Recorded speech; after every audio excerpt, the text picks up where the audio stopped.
Two Chairs No Waiting, episode number 775. Ellie Comes to Town. Two Chairs No Waiting is brought to you each week by the folks over at weaversdepartmentstore.com. Drop over at Weavers. It's got some really cool new things over there like Mom, Dad, Me, and Classic TV by Peter Ackerman. He is the son of our very own Elinor Donahue. And not only do you get the book, but it's signed as well by Peter, so check it out. We've also got the Mayberry Classic flag t-shirts in both long and short sleeve, as well as these cool denim shirts with a Mayberry squad car embroidered on them, and the Gilligan's Island shirts. Hey, I know they're not actually Mayberry, but Gilligan's Island, hey, Bob Denver was dud. I've talked fast my music. We can head over to weaversdepartmentstore.com and check it out. Two Chairs No Waiting is also brought to you by donations from listeners just like you. The executive producer of episode number 775 is Scott Ernest, and the Patreon patron of the week is Dennis Kaufman. Hello, everybody. I am Alan Newsom, the host of Two Chairs No Waiting, and I say it all the time. I am so happy to be here in Mayberry with you and just talk about the Andy Griffith Show and all the things connected around and with it. It's just so much fun to spend some time visiting every week here on this podcast and sharing things that I've learned, things that I know about, I always think everybody already knows all this stuff, so I always feel like I'm, preaching to the choir, but I think this is great. So this week we're going to be talking about Ellie Comes to Town. All right, so that's going to be our main focus. I should have gotten the Ellie music for the background music, but I don't have it, so we're just going to play some background music that's kind of nice. We'll do this one. There we go. A little bit of just background music just to make it sound better while I'm just talking the whole time. So guys, this is Ellie Comes to Town. You guys, I'm sure, know this episode. The plot summary is basically, an outsider, a new person comes to town, and it's Ellie. Ellie Walker comes to town. She arrives to help her uncle working there at Walker's drugstore.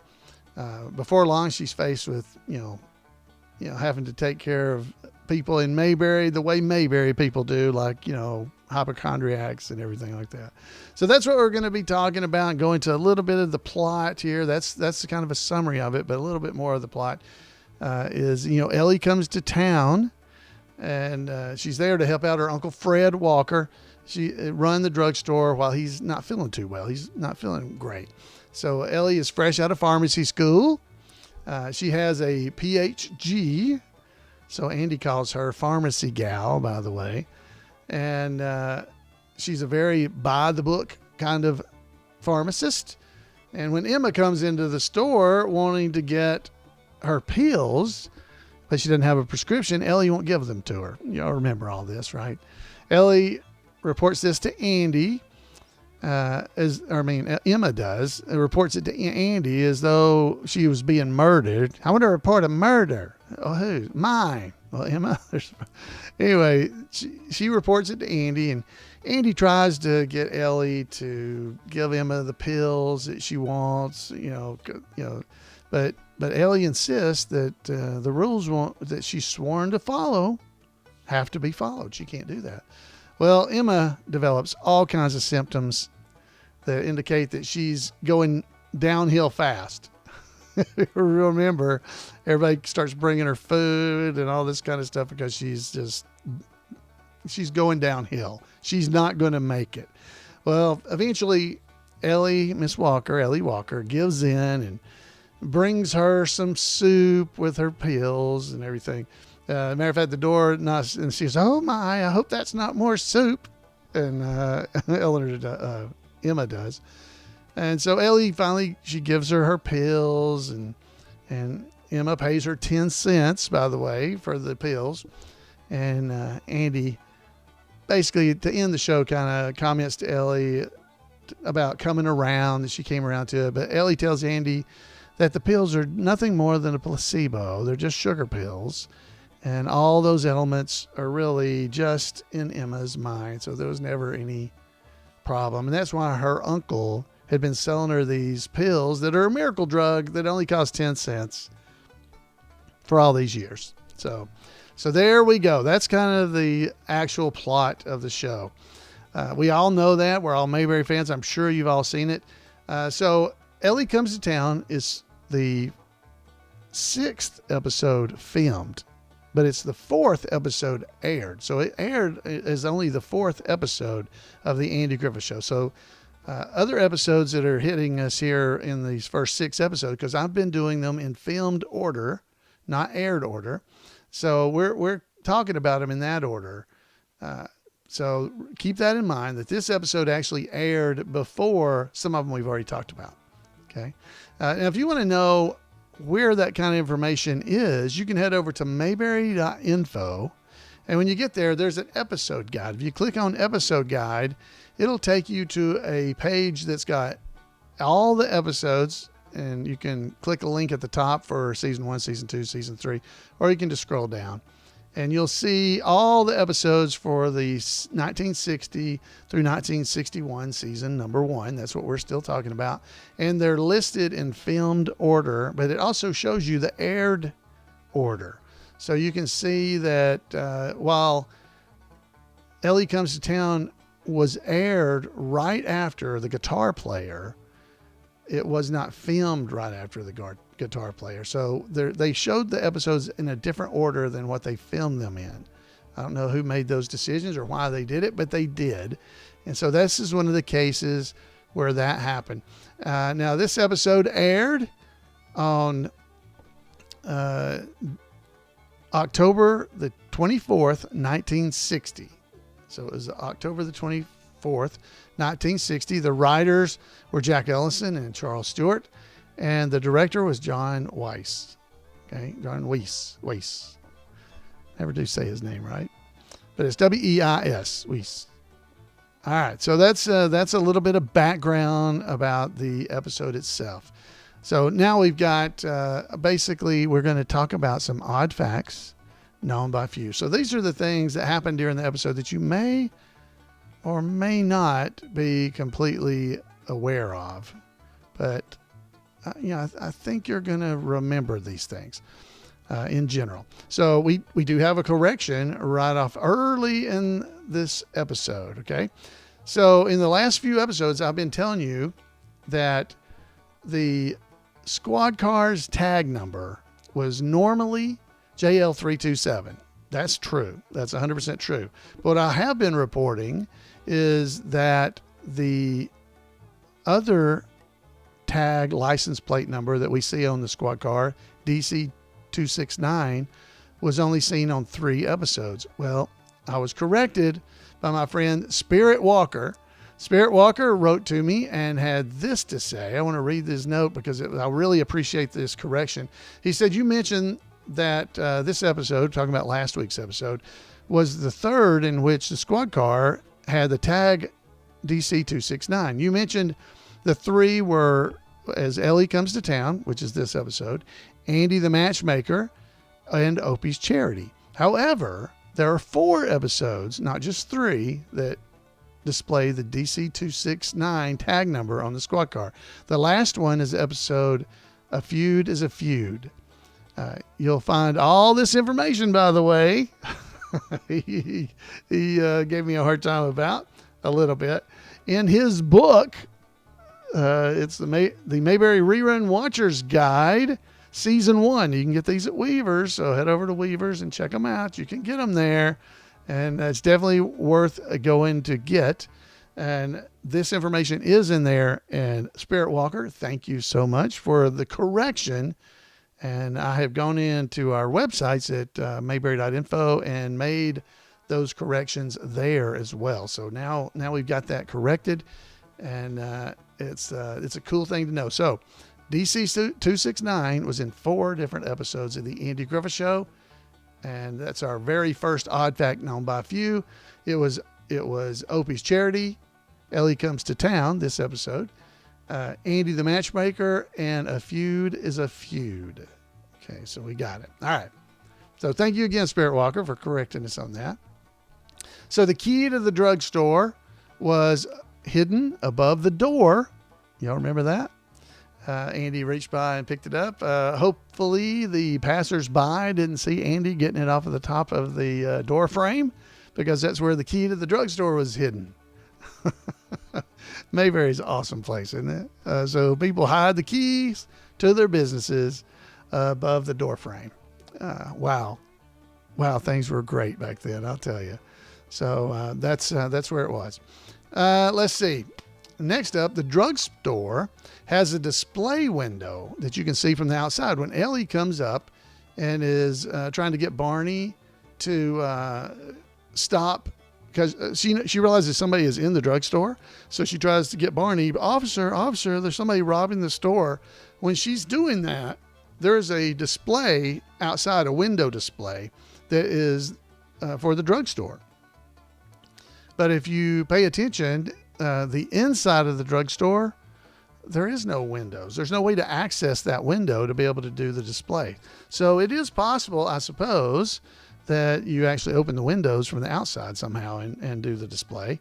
But that's just something you might want to notice, that the drugstore has a display window that you can see from the outside, but there's no corresponding window inside the drugstore. So be watching for that. Kind of a cool thing to notice. All right.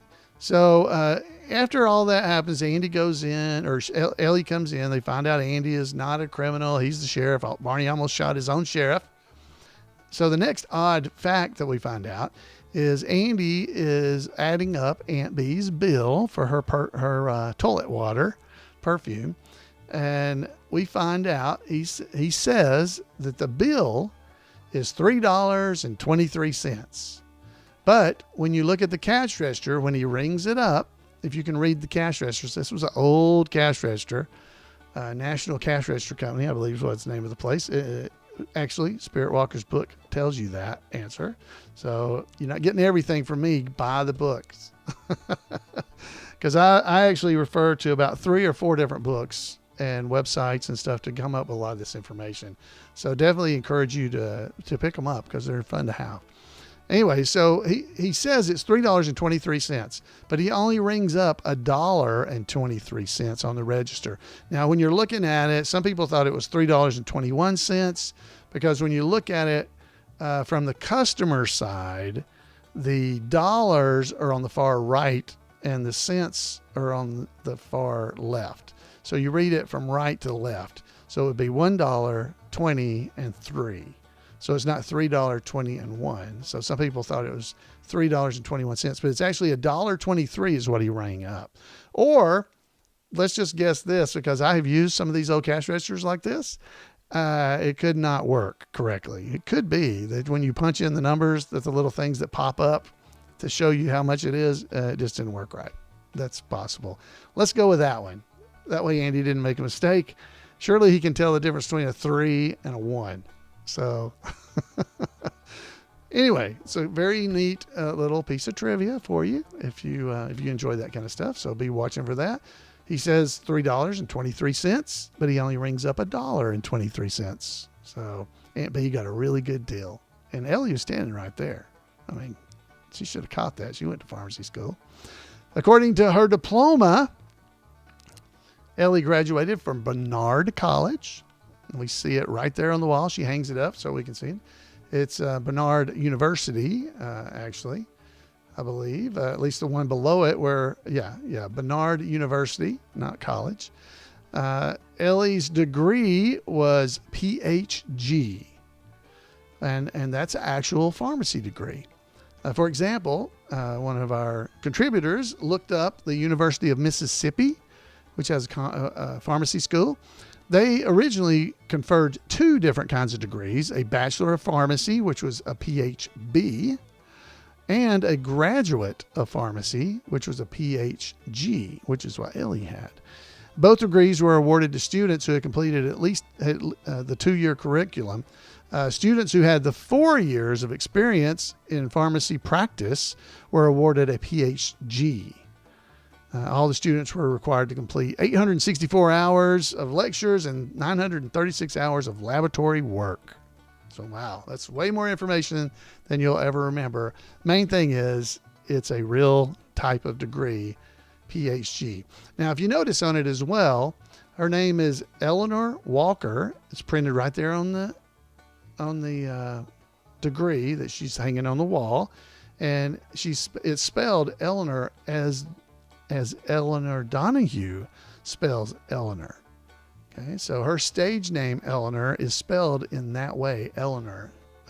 It's different than the normal way of spelling. It's Elinor, Elinor. So anyway, there's another bit of trivia for you there. So yeah, and as I said, her degree bears the fictitious name of Barnard University. It's not a real university. Let's see. Emma comes into the store, if you'll remember there, and is mad at Andy because Andy's not going to make her at some point later give her the pills. But before that, when she's in there, you'll see a sign on the wall. This is the best places to see it anyway. On the wall of the pharmacy that's supposed to say enlargements. I think it says, I can't read it, 2 to 4 hours. 3 to 4 hours. Deliverable, developing, and printing. Okay, that's what it says. So you can get enlargements. But if you look at the sign, if you can spell, unlike myself, I would have never noticed this.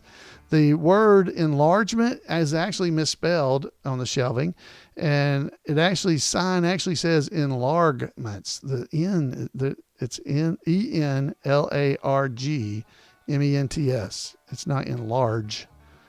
It's enlargements. 24-hour developing and printing. That's what it says. 24, not 2 to 4.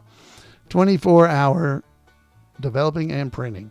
The second E in enlargements is missing. So that's what's missing. The sign was eventually corrected by the episode The Horse Trader. Somebody noticed it and made a new sign and fixed the spelling. So there's you a little bit more trivia. Okay. Emma, we'll go back to this later, but she actually told Andy, because she's mad at him, she said, and I voted for you in the last election. She says that. At some point, Opie comes into the place, and Ellie is being nice to him and offers him a ice cream. Do you remember that part? So when Opie gets offered the ice cream, he doesn't have any money, but Ellie says she'll just give it to him basically on the house. So this is a little bit of trivia for you. It's not really ice cream that she hands to Ron Howard. So when Ron Howard, Opie, is given the ice cream, it is actually mashed potatoes on an ice cream cone. The ice cream is really mashed potatoes. Well, the problem was the lights were too hot, so it would make the ice cream melt too quickly, and they had to shoot the scenes, and there was multiple takes of this same shot, so it's different angles and everything, so the ice cream would melt. So they used mashed potatoes to represent ice cream. So there you go. And if you'll notice, Opie never licks the ice cream. He doesn't lick. He just leaves and thanks her for it. He goes out. If I remember correctly, Ron Howard has talked about this in the past and how disappointed he actually was, because he thought he was going to be getting ice cream during this scene. So anyway, I think that's a fun story. But I remember reading that or hearing him tell that story. It very well may be in his book, The Boys, that I heard it, or it could have been an interview. But he was excited and ends up with mashed potatoes. Can you imagine, as a little boy, you're being given, or a little child, if you're not a boy, you can't really imagine maybe, but being handed what's supposed to be ice cream, and it's mashed potatoes. Oh, that's terrible. Anyway, let's see what else happens. In this episode, I know you remember this. I know you do. This is the first time we ever see Barney trying to recite from memory the sheriff's rules. Well, it's the only time I guess we see the sheriff's rules. But this concept is later revisited in the episode Opie's ill-gotten gain. Except in that episode, they do the preamble to the Constitution. Of course, Barney, he can't remember a word of it. Andy has to keep, we. Give me the next word. We, thee. We, thee. That whole story. Awesome bit that Don Knotts came up with for this episode and tried it out, and they decided to keep it in. It has nothing to do with the episode whatsoever. Doesn't really do anything, but it was just great comedy between Andy and Don Knotts. A great scene. So this is where that happens. So if you can't remember what episode that's in, it's because it's not really tied to the episode, but it's definitely something you might want to check out and be able to remember. All right. So another little bit that I think is really funny in this happens a little bit later. Barney and Andy are trying to figure out how to make Ellie give Emma her pills. Remember that? Well, they come up with, Barney finds out Wilson versus Thorpe Pharmacy. It's a fictitious lawsuit that's mentioned. And, and Barney reads, I'm going to read it. Wilson sues Thorpe for refusing to sell him arsenic to kill rats in his cellar. Pharmacist Thorpe claimed arsenic would be dangerous to Wilson's personal safety, as Wilson was not a responsible person. Wilson, however, proved beyond any doubt that he was safe and responsible and won the case and purchased his arsenic on Tuesday, May 4th. He was buried Friday, May 7th. Oh, that was so awesome. That was so funny. He was buried May 7th. Oh, that was just a great little bit they did there. All right, so got to get this wrapped up so we can move on to some more fun stuff. As we see Emma, I don't think I had some pictures I'm showing in the live show or in the video version, so if you see it. Emma's house in this episode is right in town because they go to Emma's house, and you actually see Andy coming out of Emma's house at the end. And it's really like 2 doors down from Andy's house is for the houses that they're using. Okay, so Emma lives in town where just a couple episodes, the manhunt, the first episode, Emma's house was out in the country somewhere. It was out near the lake or something. It was out that way because remember Andy and Barney went out there and told him not to mention that his boat was down by the river or down by the lake. So anyway, she lives in town now. So maybe, I don't know, maybe Emma has 2 houses, but anyway. All right. So the last thing I'll mention, and I know this is just news that we all know, Elinor Donahue played Betty Anderson from 1954 to 1960 on the classic sitcom Father Knows Best. And wow, that was a great series. She was amazing on that. She also played Felix Unger's girlfriend, Miriam Welby, on The Odd Couple from seasons 2 through 5 as well. So, of course, we know a lot about Miss Donahue. She's a wonderful lady. Her son is often in our chat room with us and visiting with us. And we get to hear from him fairly often. He's called in and written into the show, and I really appreciate that.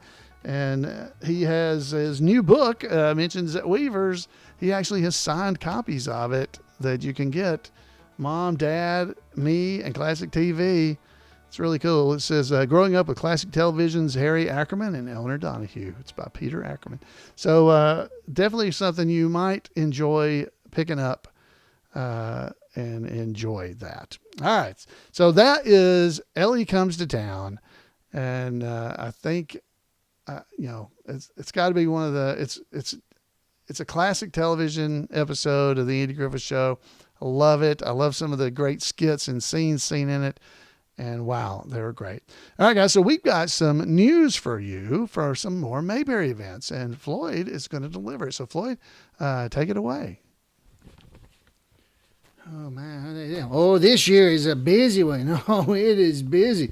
Yeah. Oh, there's events happening all over the place. Oh, one of them that's coming up pretty soon here is, let's see, there's one it's in May the 8th through the 10th. It's called the Mayberry Retreat. Oh, and it's hosted by author Randy Turner. Oh, he's a good guy. Yeah. Oh, he's a good guy. You want to hear? Yeah. It's going to be held at the beautiful Sonder Heritage Inn in Archibald, Ohio. Yeah. Oh, that sounds like I'd like to go there. That'd be fun to go to.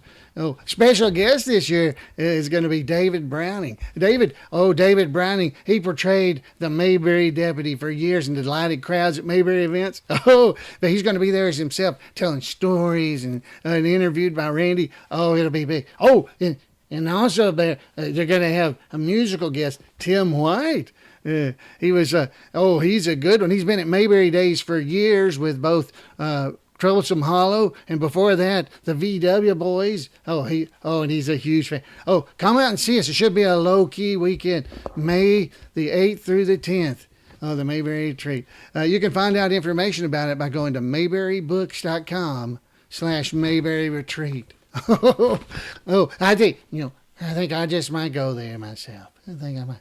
Oh, that'll be fun. Yeah, I want to do that. Thank you, Floyd. Thank you for giving us that little report. Guys, there's all kinds of cool stuff going on in and around Mayberry. You can head over to imayberry.com and click on the event calendar, and you'll find out all the different events that are going on over there. There's events coming up fairly soon. We've been kind of covering them here on the podcast. And there's also events coming up a little bit later in the year that you might want to go ahead and start taking action to maybe go to them. One of them is the 12th annual Mayberry Meet-up in Mount Airy, North Carolina. All the information is currently in a Facebook event, but it'll all be posted on the event calendar there at imayberry.com very soon, if it's not already there. So go and check out the 12th annual Mayberry Meetup. It's coming up in the 19th through the 20th of July in Mount Airy, North Carolina. Now, if you're not in the Mount Airy, North Carolina area and you want something to do that same weekend, that weekend of July the 20th and 21st, there's a great event coming up. Now, this is not in the normal area. This is really cool. This is over in Macon, Missouri. They're having a great event over there to celebrate Don Knotts' 100th birthday. It's going to be at the Royal Theater there in Macon, and it's sponsored by the Blood Brothers chapter of the Andy Griffith Show Rerun Watchers Club. It's going to have Sean Dietrich will be there. Now, he's Sean of the South. If you don't know who he is, shame on you. You need to find out about Sean. Huge Mayberry fan and somebody you'd want to meet if you haven't. And Randy Turner will be there as well. So mark your calendars. It's going to be on that Sunday, July the 21st, out in Macon, Missouri. So the event information is on the event calendar at imayberry.com. So July 21st. So if you're in the Mount Airy area and you want to come see us in Mount Airy at the Mayberry Meetup, we'd love to have you. That's the 19th and 20th. I don't think you can do those and then make it to Missouri. So pick the one you're closer to, and maybe you'll want to go to those. So, all right. So that's definitely something I want to encourage people to be thinking about. I'm sure Floyd will be telling us more about those coming up in episodes in the future, but that is what we have right now. So let's head now to a little bit of trivia. Is everybody ready? Get our trivia music from the VW Boys. There you go. The Mockingbird is what this is, by the way. So we have some more trivia by Paul Mulik, and we want to thank Paul Mulik so much for sending these in. Now, this week's topic for our trivia is birthdays. Okay, it's birthdays. And there are 9 questions. Let's see, how am I going to pull this one? So I think we're going to do... Yeah, there's 2 parts on this first. So the first ones are going to be 1 through 5. Yeah, we'll just do 1 through 5 this week. Yeah, all right. So we'll do 1 through 5. And we got 4 questions next week. Maybe we can come up with a 10th one. All right, here we go. 5 questions, and one of them has a 2-parter. Okay. All right. So here we go. You ready? Let's see if our chat room's ready. Our chat room is folks that are from all over the place. I mean, we have people from Okinawa. We have people all over the place. We've had Ireland, people all over the country are in there. So we would love to have you. You can join us at live www.twochairsnowaiting.com on any Monday night at 8 p.m. Pretty much every Monday night I record at 8 p.m. I record the show, and there's tons of people in there. There's 34 in the main chat room. We've got, I don't know, about 5 or 10 or 15 over in the YouTube chat room, and folks over on Facebook as well. So here comes the questions. Question number 1. Who said birthdays are just for children? Who said birthdays are just for children? That's hard. I wouldn't have got this. I don't think I know this. Okay. On the Andy Griffith Show, I should say. Maybe that helps you. Who said birthdays are just for children? Okay. Go ahead and give your guess. There's no problem guessing on this one. The answer of who said birthdays are just for children is Aunt B. Aunt B said it. All right. Question number 2. Now you got 2 points possible. 2 points possible on this one. Okay. Barney once read aloud from a newspaper article or from a news article about someone in Mayberry who bought his boy a brand new car for his birthday. Part 1 would be who bought the car, and part 2 is how old was the boy. Okay. So there's 2 parts to this question. Barney once read aloud from a newspaper article about someone in Mayberry who bought his boy a brand new car for his birthday. Oh, so who bought the car and how old was the boy? It's 2 parts. How old is... All right, so I'm having to be careful. I'll just go and tell you it's his. It's his. Who bought the car and how old was his boy? So, okay, that narrows down. It was a guy that bought the car. Does that help you? Barney once read from a newspaper article that someone in Mayberry had bought his boy a brand new car for his birthday. Oh, that's nice. So who bought the car? And how old is his boy anyway? All right, so here's the answer. So Barney read about the car. Somebody bought the car. Who bought the car? So he read that Earl Pike bought his boy a car. How old is his boy anyway? So Earl Pike's the first one. He's 57, isn't he? That's the second one. So it's Earl Pike and 57. How did you do? Chat room's doing pretty good. Earl Pike and 57. Good job. All right. So there's 2 points you got if you got that one. This one's worth 2 points too. This one. Oh boy. Man, we've got lots of points available. All right. So this is also worth 2 points. Question number 3. There's 2 answers. What expensive gifts does Arnold Winkler hope to get for his birthday? There's 2 of them. Okay. What expensive gifts does Arnold Winkler hope to get for his birthday? There's 2 possible answers. So you can guess your answers and try to get them. This is question 3. So I ought to cut it off at 4 because you're getting a lot of questions here. I think we will. We'll cut it off at 4 and do 5, 6, 7, 8, and 9 next week. Okay. All right. So 2 possible questions. So here's the answers. What expensive gifts does Arnold Winkler hope to get for his birthday? The answers, and wow, folks in the chat room are getting this. The answers are a boat or a pony. A boat or a pony. Good job, chat room. My goodness. So that was worth 2 points. So you've got 1, 2, 3, 4, 5 points available so far. So here, last question for this round. Number 4, the bed jacket that Aunt B got for her birthday was purchased at what Mayberry store? The bed jacket that Aunt B got for her birthday was purchased at what Mayberry store? Again, thank you to Paul Mulik for these great questions and answers. Thank you, Paul. Andy wanted to have a party. Oh, no, that's next. Oh, I almost gave you an answer. No, I already highlighted that one. Aunt B's bed jacket. she got, the one she got for her birthday, was purchased at what Mayberry store? I've highlighted the next question.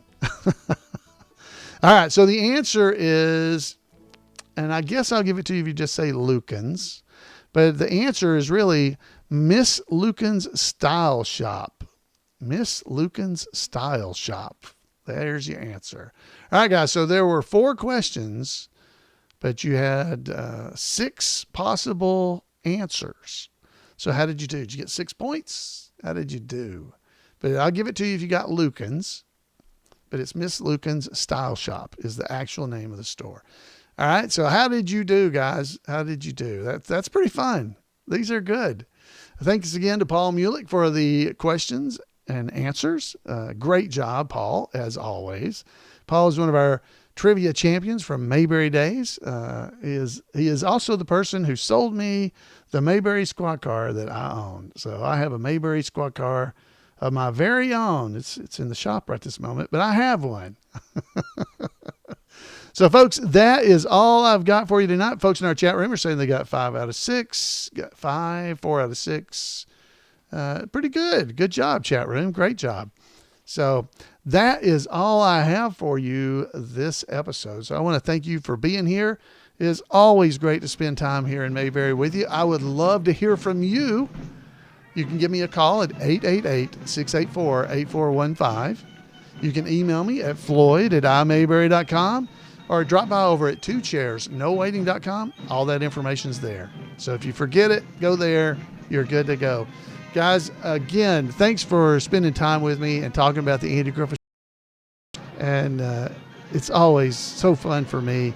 Lifts my spirits. I hope it lifts yours. Thank you for all the super nice comments I get. I do appreciate them, and I do read them. And I even read the bad ones. But there's way more good than bad. Thanks again, everybody, and have a great Mayberry week, and we'll see you next time.